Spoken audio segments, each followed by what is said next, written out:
Eu vou começar com a palavra que tem a ver tudo com o que está acontecendo ou para acontecer nos próximos dias. A palavra do ex-ministro da Defesa, ex-presidente da Câmara dos Deputados, ex-deputado federal, Aldo Rebelo, que foi ministro da Defesa, inclusive no governo do PT, que é egresso do Partido Comunista Brasileiro.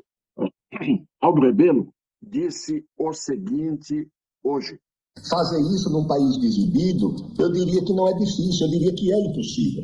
E eu pergunto, será que o presidente Lula, o seu partido, no terceiro mandato, estariam dispostos a promover a paz entre os brasileiros, sem o que é impossível o país retomar o caminho do crescimento, o caminho da justiça social e da democracia, pacificar o país, reduzir o nível de conflitos? O Brasil precisa de paz e de união. Será que o novo governo está disposto a promover o movimento necessário para que isso aconteça? Gestos são importantes. E são importantes também as palavras. A palavra do próprio presidente da República, no sentido dessa pacificação. Eu lembro, não do testemunho, mas da história, dos gestos do presidente Juscelino, que sofreu 2 tentativas de levante militar quando foi eleito para a presidência da República. E o que é que ele fez? Ele anistiou os rebeldes, ele pacificou o país. Eu acho que esses gestos e que essas palavras deveriam partir exatamente do governo eleito. Vejam o que ele disse hoje. Ele começa dizendo que governar um país dividido não é fácil, é impossível. Palavras dele. E depois ele diz: será que o novo governo, o governo do presidente Lula, terá condições de pacificar o país?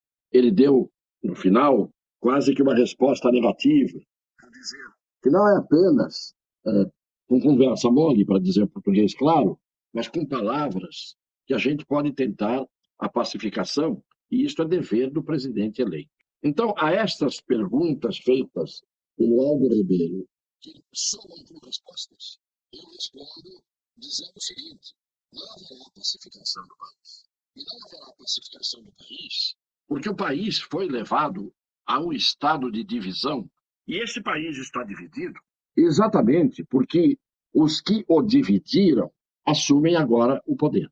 E assumem o poder sendo eles próprios todos divididos entre si. Ora, o presidente da República, que está a sair, ficou 4 anos sendo bombardeado por segmentos múltiplos da nação, não do povo, segmentos múltiplos da nação, entre eles políticos corruptos, muitos deles, ou quase todos, e a gente dá alguns exemplos: Renan, Omar Aziz, Randolph, desonestos do ponto de vista moral ou do ponto de vista intelectual, ou dos 2 pontos de vista. Estou dando exemplo.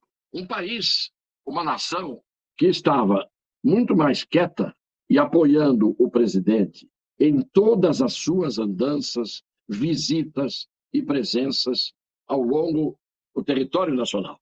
Ninguém viu nenhum tipo de conflito, ninguém viu um tipo de animosidade, de falta de amistosidade. Ao contrário, onde o presidente ia, fosse como fosse, o povo ia espontaneamente ao encontro dele. Então ele não estava dividindo a nação no aspecto do povo. Quem promoveu a cisânia, quem promoveu a divisão foi a imprensa, foi o Senado da República, foi o Supremo Tribunal Federal, foi o TSE, o povo ao lado dele. E tanto isto é verdade, que com a proclamação da vitória do senhor Luiz Inácio da Silva, houve uma contestação. E essa contestação não foi aceita pelo Tribunal Superior Eleitoral, pelos ministros que mandam no Brasil. A contestação não foi aceita, não se permitiu perícia, e quando a perícia foi feita parcialmente, não se permitiu que houvesse, por parte daqueles que deveriam apurar como ocorreu a eleição, não se permitiu a verificação de todas as questões levantadas pelo Ministério da Defesa, pelas Forças Armadas convidadas para fazerem esse tipo de observação. Ora, esta divisão que está estabelecida não é uma divisão entre o povo e o povo, porque a gente vê até hoje, há 50 dias, só um segmento do povo, milhões de pessoas nas ruas, a favor do presidente que deve sair, que está sendo saído, quem está hoje se regozijando, sorrindo de uma forma indecente, esquecendo que são jornalistas e que têm que ter imparcialidade e informar com correção, são essas figuras sórdidas do jornalismo brasileiro, como Vera Magalhães, como Mônica Bergamo, como Andréa Sadi, como Miriam Leitão e outras figuras trêfegas que estão dando as notícias sorrindo, demonstrando claramente o papel que fizeram durante todo o processo eleitoral de mais de um ano para cá e durante o mandato do presidente. Estão hoje todos se rejubilando, se regozijando, eufóricos, porque cumpriram a missão dada a cada um, missão cumprida. E tudo se resumiu, no final, na frase vergonhosa do senhor Barroso, quando disse: perdeu, Mané. Eles sabiam que estavam derrotando os manés, porque enquanto o ingênuo presidente da República dizia o tempo todo: eu só jogo dentro das 4 linhas, os outros só jogavam fora das 4 linhas. Claro que o sistema quer voltar a ter o que tinha, quer voltar a ser o que era, para poderem mamar nas tetas que estavam momentaneamente quase secas. Estão todos sedentos de voltar a fazer o que fizeram, a ser o que eram. Ou alguém acha que essa eleição proclamada, tendo como vencedores Lula e Alckmin, é uma eleição que fez a vontade do povo brasileiro, que passou 4 anos nas ruas homenageando o presidente que está sendo saído? A democracia brasileira é uma indecência. Não é brasileira, a democracia como conceito. Por quê? Porque ela é estuprada permanentemente, assim como o tal Estado democrático de direito são estuprados permanentemente pelos salteadores do poder, todos eles dopados pelo sistema. Esses que estão hoje todos empoleirados, esperando a hora e vez, esses todos não têm ideologia nenhuma. A ideologia deles está nos bancos, a ideologia deles está no poder, e para isso cada um se vende pelo preço mais barato ou mais caro que o seu caráter e a sua falta de vergonha estabelecem. Eu não estaria falando isso se tivesse havido todo um processo absolutamente legítimo em que um partido político, sem promiscuidade, estivesse esse partido sozinho, ganhando uma eleição, ganha pelo voto indiscutível e inquestionável. Eu não estaria falando nada. Venceu a maioria, ainda que erroneamente. O problema é da maioria, que depois vai catar os cacos que ela mesma fez e depois vai provar do próprio veneno que ela serviu e tem que beber. O problema não é esse. O problema é o ajuntamento de tudo aquilo que é de vil, que é de ignóbil, que o sistema manipula, monopoliza e conduz. O povo mudou. Uma parte substancial do povo mudou. E isso não tem retorno. E isso é para o bem do Brasil.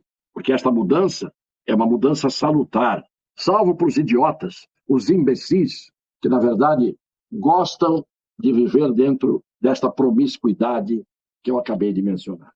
Vejam, por exemplo, o futuro ministro da Justiça. Vejam um vídeo, ele dando uma entrevista na campanha, depois sendo checado pelo repórter, ele nega o que ele diz na campanha e, outra vez checado pelo repórter, ele torna a negar. Isso tem um nome: desfaçatez, descaramento. No dia 1º de janeiro de 2015, lá da sacada do Palácio dos Leões, o senhor proclamou a República do Maranhão. Disse que o Maranhão tinha pressa e que os maranhenses não podiam mais esperar. E se comprometeu que, ao final do seu governo, nenhum dos municípios maranhenses estaria no rol dos municípios mais pobres do Brasil. Como explicar que o senhor tenha falhado exatamente nesta proposta, que foi aquela que mais despertou esperança nos maranhenses, candidato? Bom, em primeiro lugar, eu não prometi esse absurdo, porque seria, obviamente, algo inviável, algo inalcançável. Veja a disfarçatez. Agora vamos ao que ele disse na campanha. Imagem e som. E ele repete: eu não disse isso. Vejam só. Nós estamos instituindo hoje o plano Mais IDH. E por intermédio desse plano, nós vamos adotar ações nas 30 cidades que têm o pior IDH do Maranhão, do Brasil, porque é o que nós queremos. é que ao fim do governo não tenha nenhuma cidade maranhense no rol das 100 piores do Brasil. O senhor novamente elenca 65 propostas e o combate à pobreza extrema está entre essas propostas. Por que desta vez o eleitor deve confiar que o senhor vai realmente cumprir essa promessa? Quanto àquela promessa que o senhor teria se comprometido de que ao final do seu mandato nenhum município estaria incluído no rol dos municípios mais pobres do Brasil, está no seu discurso na internet? Não está. Desses termos eu garanto que não está, porque eu não poderia dizer que vai fazer milagre. Eu não sou Deus. Não é Deus. É exatamente o oposto. É, antes de tudo, um sem vergonha, porque não tem a hombridade de dizer o que seria normal. Eu realmente prometi, lutei muito para conseguir esse objetivo, mas não consegui. E agora estou prometendo de novo porque não desisti. Quero atingir esse objetivo. Essa é a resposta que vem à cabeça de uma pessoa intelectualmente honesta e moralmente honesta. Quem nega aquilo que está na imagem e no som com essa disfarçatez, você pode esperar do próximo ministro, anunciado pelo menos, ministro da Justiça, que é o Flávio Dino. E para terminar, vejam a logomarca que está sendo ensaiada, que já está praticamente esboçada, desenhada do próximo governo.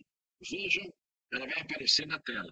Os senhores viram as cores verde, amarelo, azul e vermelho. Para quê o vermelho? Não é possível ser brasileiro, ser oposição, sem que se tenha que colocar um vermelho na cor ou nas cores da bandeira do Brasil.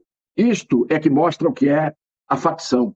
Isto é que mostra o que é o sectarismo. Isto é que mostra o que é o fanatismo. E isto é que põe receio nos brasileiros de bem, que são milhões, porque isto soa como o cumprimento de uma promessa velada de que o Brasil vai mudar, não de cor, o Brasil vai mudar de tudo aquilo que são os valores que a grande maioria, os milhões de brasileiros, defendem. Valores que uma meia dúzia de depravados e uma meia dúzia de interessados acham, essas meia dúzias daqui e dali, que os valores não prestam, esbofeteando a cara das pessoas de bem, que são a grande maioria da cor brasileira. Quando o simbolismo da cor é o simbolismo da facção, dos comandos, ou do diabo que o carregue, aí a gente está realmente entrando por um terreno muito pior do que o mais pessimista possa prever. Eu não pergunto que país é esse. Eu já sei que país é esse. Já sei na mão de quem estamos. Já sei o que pretendem fazer com ele. E só há uma forma de isso não acontecer. Os milhões de brasileiros, em nome deles próprios, dos seus filhos, de suas famílias, dos seus netos, impedirem isso, fazendo, no mínimo, uma oposição implacável que não precise jamais chegar à oposição indecente que fizeram com um presidente da República durante 4 anos. Um beijo no coração das pessoas de boa fé.